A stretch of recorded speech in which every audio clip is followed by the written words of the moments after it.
स्वागत है आपका हमारे YouTube चैनल हनी वॉइस में। चलते हैं एक नई कहानी पर। मैं एक जॉइंट फैमिली में रहती थी। दादा का बहुत बड़ा घर था। सभी चाचू ताऊ की फैमिली उसी घर में रहती थी। सबके अलग अलग पोर्शन थे। दादा का देहांत हो चुका था, लेकिन घर पर बड़े ताऊ का हुक्म चलता था। अब भी हमारे घर पर एक ही टेबल पर पूरा खानदान खाना खाता था। मेरे बाबा और 4 भाई थे। मैं अपने माँ बाबा की पहली औलाद थी। मुझसे छोटी एक बहन थी और सबसे छोटा एक भाई था। मेरे बाबा भाइयों में सबसे छोटे थे। मेरी सब कजिन्स की शादी हो चुकी थी और काफी कजिन की तो आपस में ही शादियां हुई थी, लेकिन मेरे जोड़े का कोई भी रिश्ता हमारी फैमिली में नहीं था। इसलिए मेरा रिश्ता आउट ऑफ फैमिली में तय हुआ था। सब कुछ ठीक चल रहा था। आज तक कभी हमने शादी के लिए मैरिज हॉल बुक नहीं करवाए थे।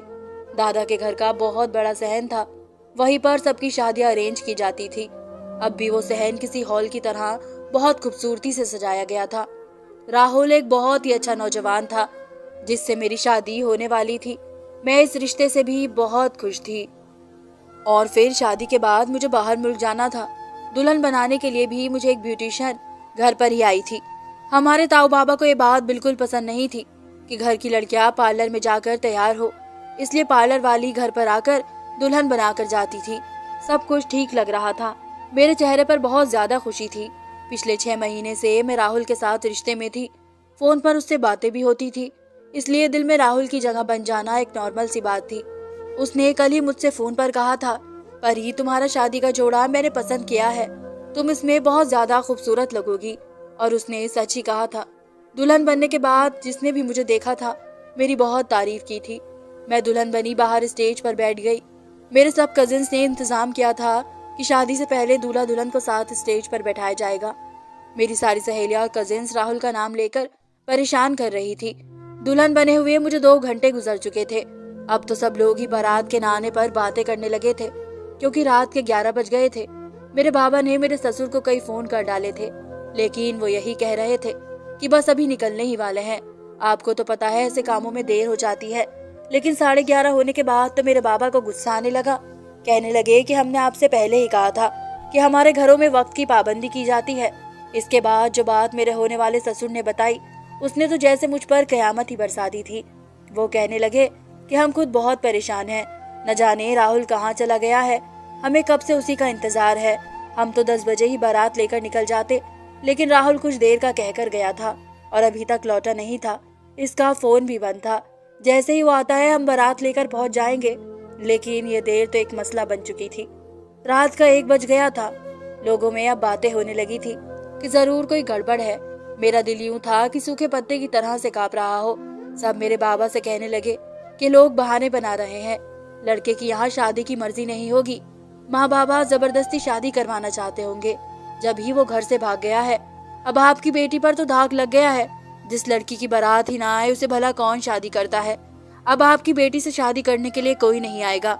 ऐसी लड़कियों को घर की दहलीज पर कोई उन्हें बिहाने नहीं आता, जिनकी बारात या तो वापस लौट जाए या फिर आए ही ना। उन्हें तो हमारे समाज में मनहूस कहा जाता है। मेरे बाबा हालांकि अपने भाइयों में सबसे छोटे थे, लेकिन उस वक्त उनकी रंगत बिल्कुल सफेद पड़ गई थी। अपनी उम्र से काफी बड़े लग रहे थे। मेरी आंखों से आंसू जारी होने लगे। वहां मौजूद मेहमान भी अब वापस जा रहे थे कि जब मेरे ताऊ बाबा ने एक फैसला सुनाया कि जिसने मेरे पैरों के नीचे से जमीन निकाल दी। कहने लगे कि यह लड़का हमारी इज्जत के साथ खेल गया है। इसने क्या समझा कि हमारी बच्ची का तमाशा बन जाएगा और हम खामोशी से देखते रहेंगे। परी की शादी आज ही होगी, आज ही उसके हाथ पीले होंगे। ये सुनकर हम सभी हैरान थे। सबसे ज्यादा हैरत मुझे हो रही थी, क्योंकि मेरे ताऊ के तो सारे बच्चे शादीशुदा थे। ताऊ बाबा कहने लगे कि परी की शादी अमन से की जाएगी। यह सुनकर तो मेरे होश उड़े थे। जितनी हैरान मैं थी उतना ही अमन भी था। वो मेरे बाबा के बड़े भाई का सबसे छोटा बेटा था। मुझे 5 साल छोटा था। मुझे बहन की तरह समझता था। मुझे दीदी दीदी कहता था। वो अभी सिर्फ 16 साल का था।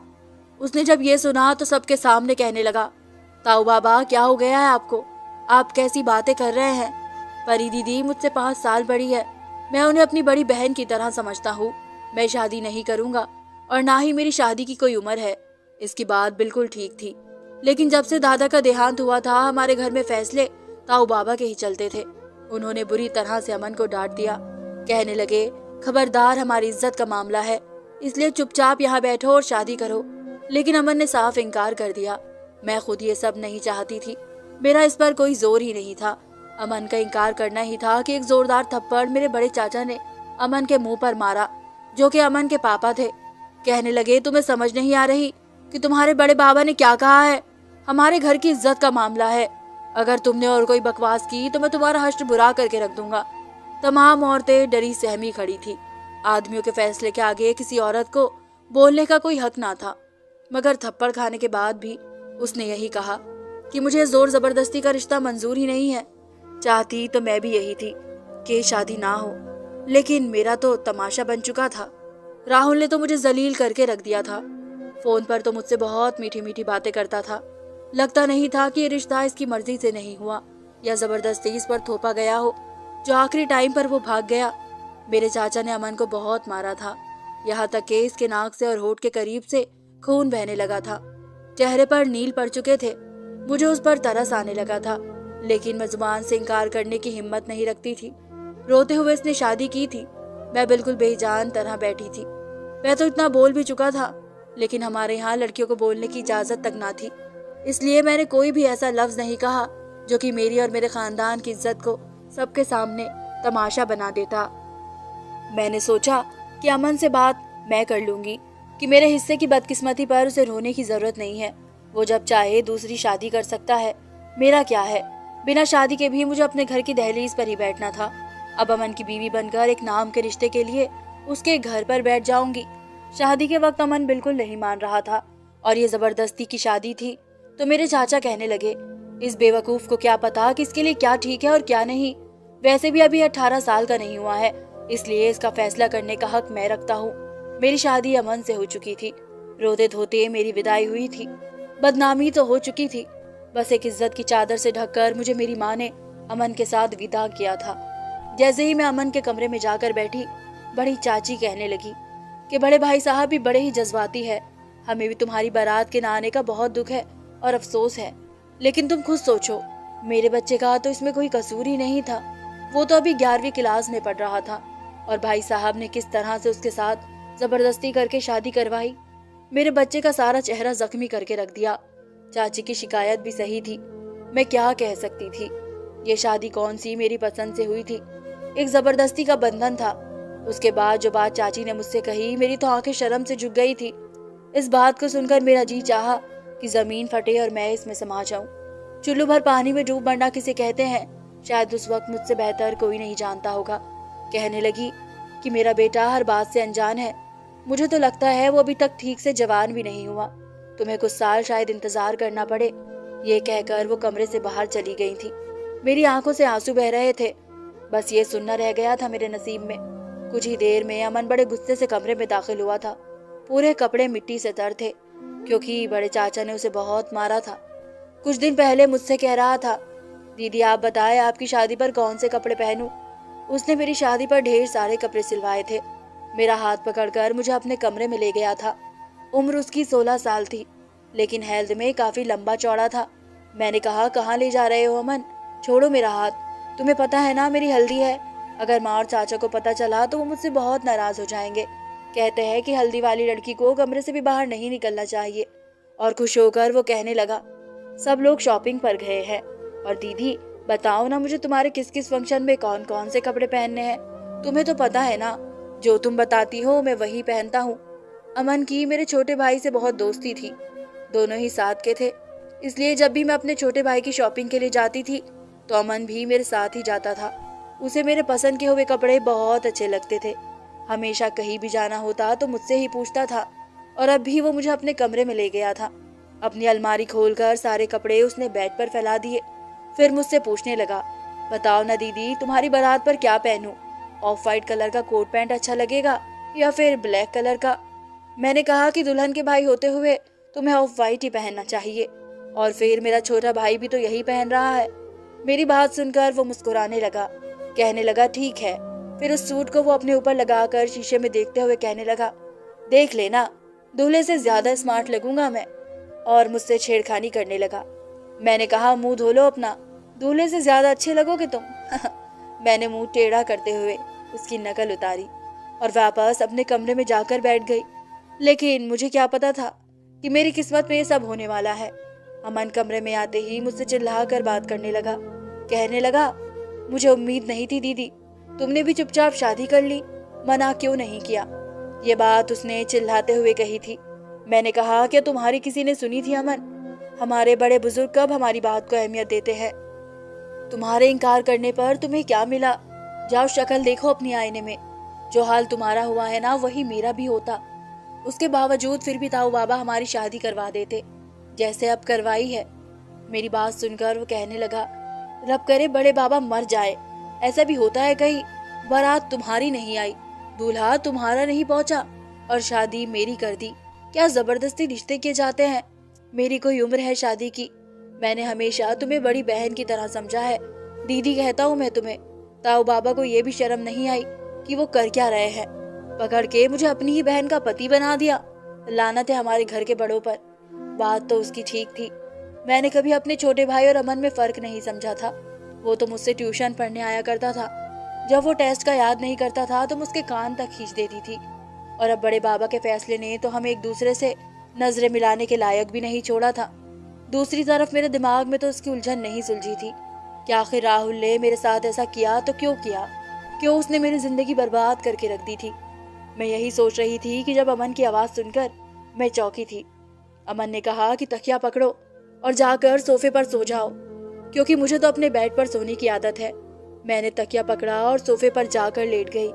क्या कुछ ख्वाब नहीं सजाए थे मैंने अपनी शादी के। बिना कोई वजह बताए बड़ी कड़ी सजा दी थी मुझे राहुल ने। अगली रोज रात को बड़े बाबा ने अमन को अपने कमरे में बुलाया था। 2 घंटे वो कमरे में रहा। उसके बाद वो वापस आया था। बड़े गुस्से में था। मैंने कहा, क्या कहा है बाबा ने तुमसे जो इतने गुस्से में हो? वो कहने लगा, साला बुढ़ा सटिया गया है इस उम्र में, लेकिन मैं वो सब कभी नहीं कर सकता जो बड़े बाबा चाहते हैं।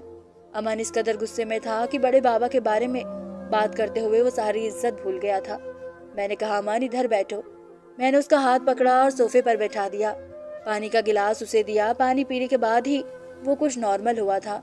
मैंने कहा, बताओ क्या कहा तुमसे बड़े बाबा ने? कहने लगा, उन्होंने कहा है अगले हफ्ते तुम्हारा रिसेप्शन है, इसलिए अपना रिसेप्शन करने के बारे में सोचो। इसकी बात सुनकर तो मुझे भी ताऊ बाबा की सोच पर अफसोस हुआ था। अमन की हालत ऐसी थी कि अभी रो देगा।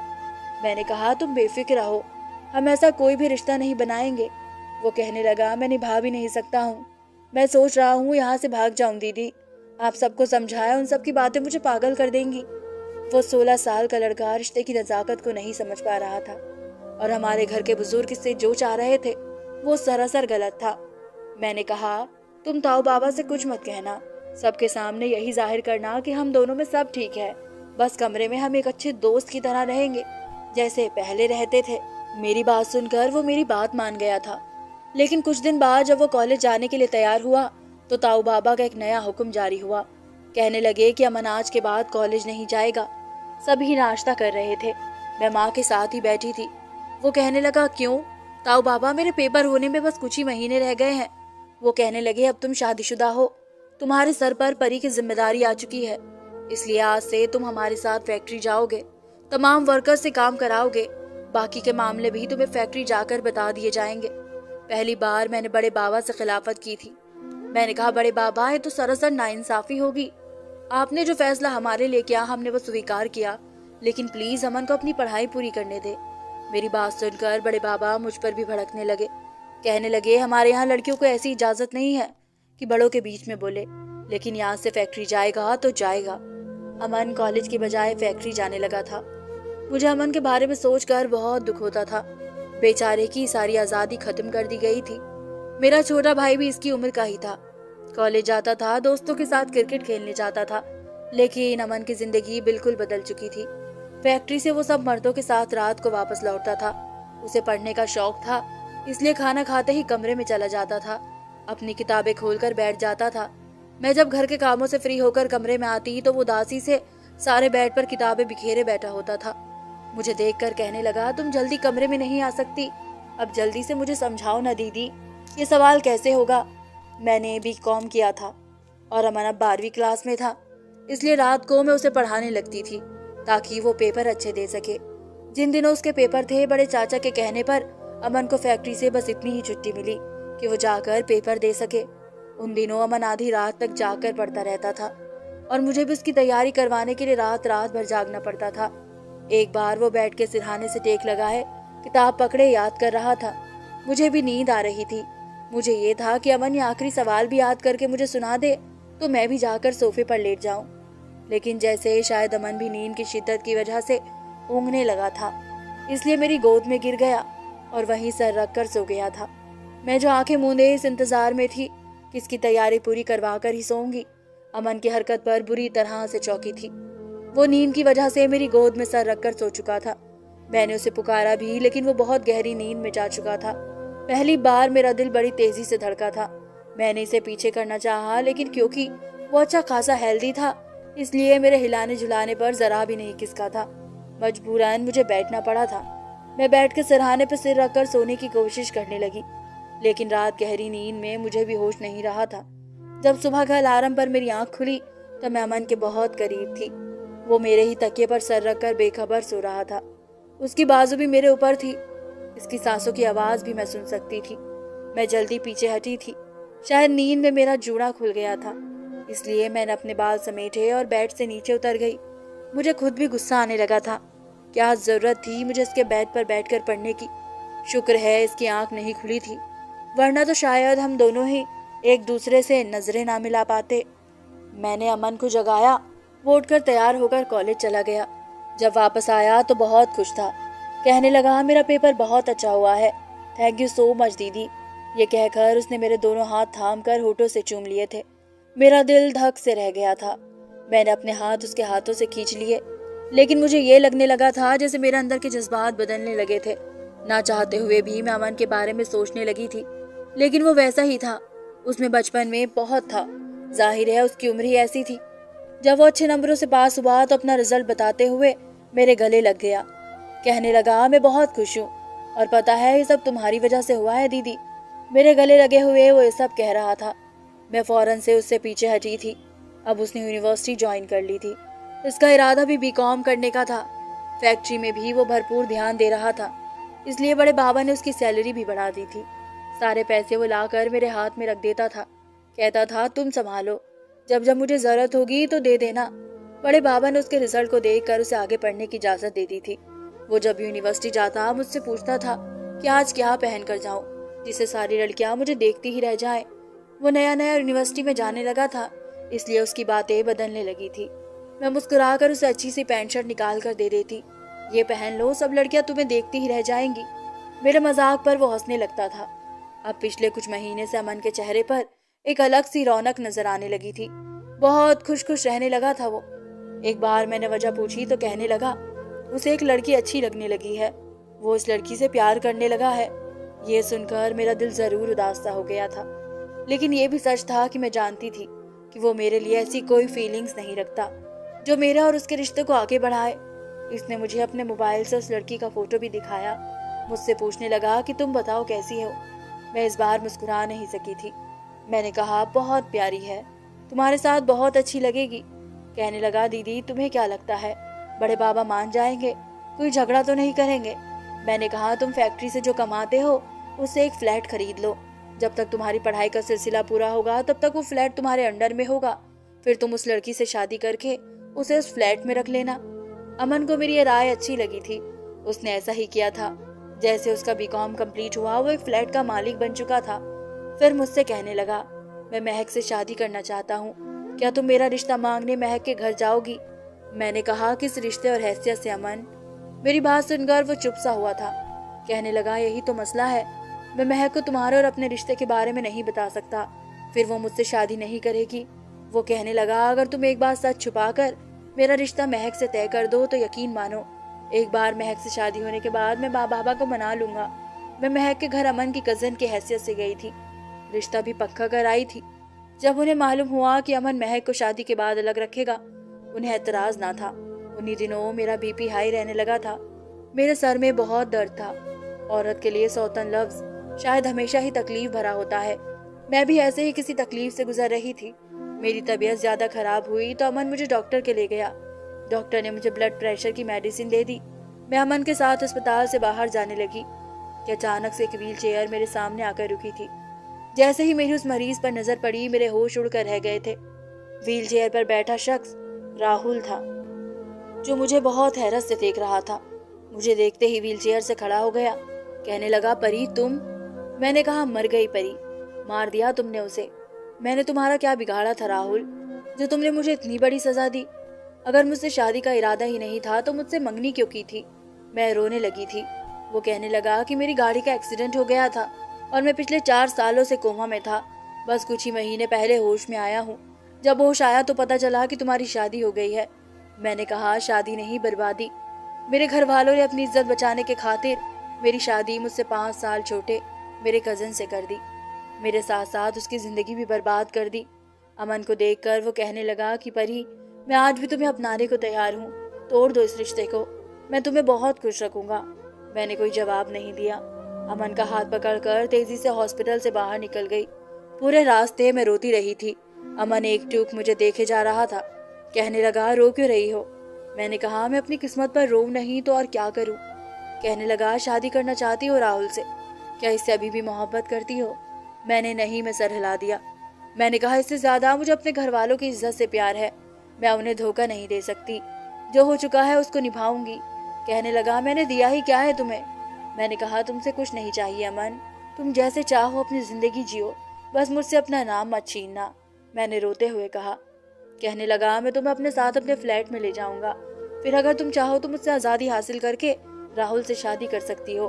मैंने कहा, नहीं, मुझे नहीं करनी उससे शादी। मेरे दिल में राहुल कहीं नहीं है।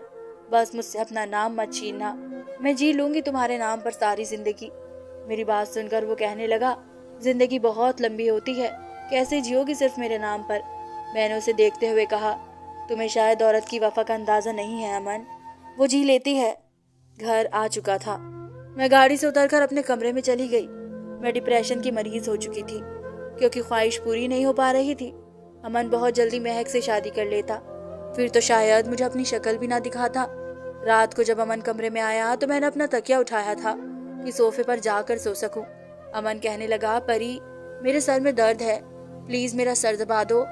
मुझे उसके मुंह से सिर्फ परी सुनकर हैरत हुई थी। बहरहाल मैं इसका सर दबाने लगी। कहने लगा, मेरी हर बात क्यों फौरन से मान लेती हो? इसलिए कि मेरी बीवी हो। पहले तो मुझे डांट भी देती थी, कान भी खींच लेती थी, लेकिन अब तो मेरी बात से जरा भी इनकार नहीं करती। क्यों? मैंने कहा, रिश्ते जो बदल गए हैं। शादी एक ऐसी चीज है, इंसान को बदल देती है, चाहे वो उम्र में इंसान से छोटा ही क्यों ना हो। वो मुझे देखकर कहने लगा, मैंने महक से शादी से इनकार कर दिया है। मेरा हाथ उसके सर पर रखा था। मैंने कहा, क्यों? अमन कहने लगा, उससे कोई भी शादी कर लेगा। मैं जानता हूँ वो मुझसे इतनी मोहब्बत नहीं करती कि मेरे बगैर मर जाए, ना ही शायद मुझे उससे ऐसी मोहब्बत है। मैंने कहा, फिर भी तुम्हें हक है अपनी मर्जी की जिंदगी जीने का। कहने लगा, और तुम सिर्फ कुर्बानी के लिए रह गई हो परी? इसने मेरे दोनों हाथ थाम लिए थे, उठकर भी बैठ गया। कहने लगा, मैं आज कामयाबी के जिस मुकाम पर हूँ तुम्हारी वजह से हूँ। बड़े बाबा के गलत फैसले पर नुकसान मेरा नहीं तुम्हारा भी हुआ था, फिर मैं क्यों तुम्हारी जिंदगी नर्क बना कर रख दूं? इतना भी बेरहम नहीं हूं मैं। ये कहकर उसने मेरे हाथों पर अपने होठों से चूम लिया था। मेरा दिल धड़कने लगा था। वो कहने लगा, मेरे नाम के साथ जिंदगी गुजारने की भी तुम ही हकदार हो। ये कहकर उसने मेरे बालों को क्लेचर से आजाद किया था। मुझे बहुत प्यार से देख रहा था। कहने लगा, मुझे अंदाजा ही नहीं था कि तुम्हारे बाल इतने हसीन हैं। तुम बहुत अच्छी हो परी। जानती हो, मर्द को औरत का हुस्न शायद सिर्फ अपनी तरफ खींच सकता है, लेकिन उसकी वफा उसे खरीद लेती है। तुम्हारी वफा ने मुझे खरीद लिया है। शादी के रिश्ते की हकीकत का अंदाजा अमन को शायद आज हो गया था। धन्यवाद दोस्तों। उम्मीद करती हूँ आप सबको मेरी कहानी पसंद आई होगी।